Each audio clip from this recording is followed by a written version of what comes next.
Hola amigos, bienvenidos un día más al canal. Mi nombre es Laura Oliva y el día de hoy estaremos hablando de Matadero 5.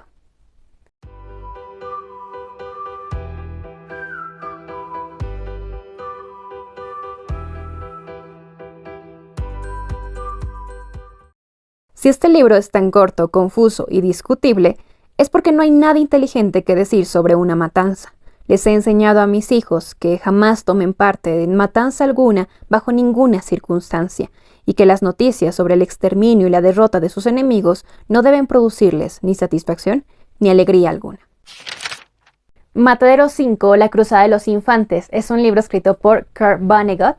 Tuve la fortuna de leerlo en su idioma original, cuyo título es Slaughterhouse-Five. Es un libro que fue publicado en 1969 y se trata de la sexta obra publicada del autor. Hay muchas cosas que decir al respecto de este libro, así que espero ordenar bien mis ideas para que esta reseña se entienda. Así que sin más, comencemos. En este libro nos encontraremos con una mezcla entre biografía, ficción histórica, ciencia ficción. Y sí, sé que suena un poco extraño, pero la verdad es que dentro de esa mezcla lo que el autor quiere compartir con nosotros es lo absurdo que es la guerra en general dentro de nuestra vivencia y cómo el ser humano se empeña, esquematiza, dibuja su propia destrucción. Con ayuda de muchos recursos literarios, entre ellos la sátira y el humor negro. En este caso, el autor en el primer capítulo nos presenta algo así como un prólogo en el que nos explica el porqué de este libro, por qué decide escribirlo. Y en ese sentido, hace referencia al subtítulo de este libro, justamente, que es La Matanza, o mejor dicho, La Cruzada de los Infantes. ¿A qué se refiere? Tiene un contexto histórico que incluso llega a tener una analogía muy interesante y bastante curiosa. En el siglo XI, entre los años 1212 y 1213, hubo una cruzada de infantes. Justamente es en la época en la que estaba en alza el tema de las cruzadas, la Inquisición, el cristianismo como tal. Y se agrupa a unos niños para que puedan emprender el camino hacia la ciudad santa, que era la ciudad de Jerusalén. Lamentablemente, en ese interín, estos niños fueron vendidos como esclavos. En ese sentido, pues, este hecho como tal, histórico, toma una premisa muy importante para este libro. ¿Y a qué me refiero? En general, a lo largo de nuestra historia, dentro de las guerras se han tomado a los niños, a los adolescentes, para pelear luchas, guerras que no les corresponden. Con el simple hecho de utilizar tal vez un discurso de patriotismo y inflar el ego de los gobernantes, y díganme si hasta la fecha no siguen haciéndolo. La verdad es que llega un punto en el que realmente es bastante triste.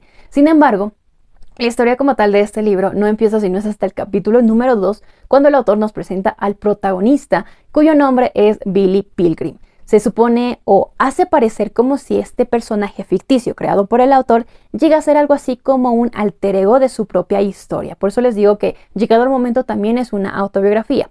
Y desde las primeras líneas nos cuenta que Billy Pilgrim es una persona que puede viajar en el tiempo. Con un abrir y cerrar de ojos, se encuentra en el año 53, se encuentra en el año 51, en el 67 y en fin. O sea, literalmente lo que hace es contarnos qué pasa en cada uno de estos años y cómo se va desarrollando su vida. Él nace en 1922 y su vida se fue desarrollando de una forma tal vez normal, en el sentido de que entra a una escuela de optometría. Lamentablemente surge el tema de la Segunda Guerra Mundial, debe enlistarse en las listas americanas, en las filas americanas. Una vez que termina la Segunda Guerra Mundial, vuelve a la escuela de optometría, se compromete con la hija del director y hasta ahí todo perfecto. Sin embargo, sufre un colapso nervioso que hace que lo internen en un hospital psiquiátrico de veteranos, y en ese sentido pues trata de recuperarse. Una vez que sale, se casa, se convierte en un millonario más y tiene 2 hijos, y cualquiera diría que hasta ahí pues su vida como que se fue resolviendo. Y sí, sé que suena como si les estuviera contando absolutamente toda la vida de Billy, pero créanme que esto te lo resume en 2-3 párrafos al inicio de este capítulo número 2, así que no lo tomen como un spoiler, tómenlo como un desarrollo, un resumen de su vida prácticamente. Lo interesante es que llegado el momento, Billy se encuentra en una entrevista de radio en el que él está contando cómo en 1967 fue abducido por los extraterrestres, fue llevado a un planeta llamado Tralfamador, en el cual lo exhibían a él como si fuera un animal de zoológico, en algo así como una cabina, y muchos extraterrestres venían como que a observarlo, a estudiarlo, Y es justamente en este planeta que aprende que nosotros, dentro de la Tierra como tal, vemos el tiempo de una forma lineal. Es decir, que tenemos nuestro pasado, presente y futuro. Sin embargo, en Tralfamador, los extraterrestres ven el tiempo como algo cíclico, en el sentido de que en un determinado punto de tu vida, tú puedes estar tanto en tu pasado, en tu presente y en tu futuro. Ojo, eso no significa que tú puedas cambiar parte de tu futuro, simplemente te toca aceptarlo. Hay una frase que se repite a lo largo de esta historia de forma muy constante, que es "so it goes", que traduciéndolo sería algo así como "así pasa, así sucede, así es". Y bueno, gracias a este hecho, una vez que regresa a la Tierra, tiene esa habilidad de viajar en el tiempo. Y es a partir de ese momento que nos va contando el desarrollo de su vida.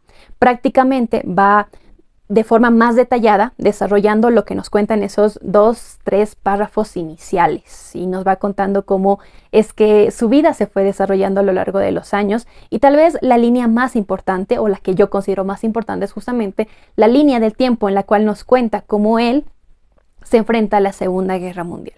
En ese sentido, el autor hace énfasis en un hecho histórico bastante curioso, que es el bombardeo de Dresde, el cual se produce al término de la Segunda Guerra Mundial prácticamente, en el cual muchas personas hasta la fecha tienen como que esa cuestionante: ¿por qué se produjo este bombardeo? ¿Por qué los aliados deciden tomar como que el blanco a esta ciudad? Cuando se supone que Dresde era una ciudad tal vez cultural, en el sentido de que no había ni siquiera ninguna industria bélica para que lo tomaran como parte de su punto blanco y lo bombardearan. Lamentablemente, Billy estaba en ese bombardeo, fue testigo, sobrevivió, y eso es lo que nos va contando a lo largo de esta historia. Y lo interesante es que lo que hace como que curiosa la historia de Billy, el personaje de Billy, es que el autor lo toma como su alter ego, como bien les mencionaba, en el sentido de que el autor también estuvo dentro de la Segunda Guerra Mundial, también fue testigo del bombardeo de Dresde y también sobrevivió. Entonces llega a ser un punto bastante interesante el hecho de que el mismo autor se tome tal vez la opción de crear un personaje ficticio para contar parte de su historia dentro de la Segunda Guerra Mundial. Es un libro muy interesante, ya que el autor al utilizar metáforas, analogías y hacer uso de diferentes recursos, entre ellos la sátira y el humor negro, realmente convierte a esta historia en algo muy interesante. Siento que el recurso de la sátira y el humor negro hay que saberlo utilizar. Yo, por ejemplo, no soy muy afín al humor y negro y la sátira americana específicamente, al menos en las películas. Siento que es demasiado cruel y demasiado cruda. No me causa gracia, realmente me causa molestia. Sin embargo, en este caso el autor es demasiado acertado con su planteamiento, porque nos presenta una historia cruda, la de Billy, porque sí, es demasiado cruda, pero la hace amena, la hace digerible. En ese sentido es un libro bastante humano, porque el personaje de Billy es un personaje inocente. No es ese personaje que podemos esperar dentro de un libro de guerra en el que tiene ese heroísmo de ir a la guerra, de matar a su enemigo, de terminar con su vida, de tener tal vez arraigado el tema del patriotismo. Para nada. Este personaje, el personaje de Billy, vive dentro de su ignorancia. Es demasiado inocente incluso para la edad que tiene en el momento de los hechos, pero representa perfectamente esa inocencia, esa ignorancia de muchos niños, adolescentes, vidas inocentes en general, que son manipulados por los gobiernos para ir a la guerra, por ejemplo, o para luchar peleas que no les corresponden, con el simple hecho de inflar el ego de los gobernantes, como bien les mencionaba anteriormente. Incluso el autor toca temas un poco más profundos, como por ejemplo los traumas de los veteranos de guerra, cómo salen de eso. El mismo hecho de que Billy pueda viajar en el tiempo es como que su escape de la realidad. Y una vez que lees el libro y te das cuenta en qué momentos viaja en el tiempo, te das cuenta de todo este hecho que, lo vuelvo a decir, es demasiado interesante. Incluso el autor llega a ser demasiado crítico con la cultura americana, comparándolo con la cultura inglesa. En fin, es un libro que tiene muchas cuestionantes para destacar, tiene muchos temas para desarrollar y analizar. En su momento, Frida, de Epílogo, al momento de hablar de este libro, lo decía: este libro necesita más de una lectura para poder entenderlo en su totalidad, y concuerdo perfectamente. Siento que con cada lectura vas a poder sacar muchas más cosas, porque lo vuelvo a decir, el hecho de que utilice analogías, metáforas, creo que te permite a ti como lector analizar mucho más a profundidad de este libro, y eso es lo que me gusta de esta lectura como tal. Efectivamente, entiendo perfectamente por qué el porqué, mejor dicho, de su popularidad, porque las personas tal vez tienen como que una afinidad hacia este libro, porque lo vuelvo a decir, es un libro humano, es un libro crítico con nuestra propia especie y hace que tú como lector analices un montón de cuestionantes que hasta la fecha seguimos viviendo. Por mi parte les aconsejo leerlo porque siento que es un muy buen libro, es un gran libro que está catalogado dentro de ese género o dentro de, no sé, de ese concepto de libro antiguerra y se entiende perfectamente el porqué. Por mi parte, lo vuelvo a decir, les aconsejo muchísimo leerlo porque es una gran lectura y porque de verdad siento que es necesario leerlo para comprender muchas cuestionantes que hasta la fecha seguimos viviendo. Y bueno, hasta acá el video de hoy. Claro está que iba a hablar acerca de este libro porque tal vez en un inicio no me llamaba demasiado la atención, pero una vez que te adentras y vas entendiendo todo lo que el autor quiere compartir, realmente destacas el valor que tiene y por mi parte lo destaco y siento como que preciso hablarles acerca de este libro porque tiene tantas cosas tan interesantes para poder desarrollar. Espero que puedan darle una oportunidad. También me encantaría saber si le darían la misma, si ya leyeron este libro, cuál fue su opinión, porque siento que incluso lo atractivo tal vez sería poder retroalimentarte con las lecturas de otras personas, porque siento que muchas veces el análisis de un libro pues es subjetivo, ¿no? Entonces me encantaría saber también sus comentarios y nada, por mi parte me despido. Espero que les haya gustado. Gracias por acompañarme un miércoles más. Que tengan un muy bonito día, que tengan muy buenas lecturas. Chao.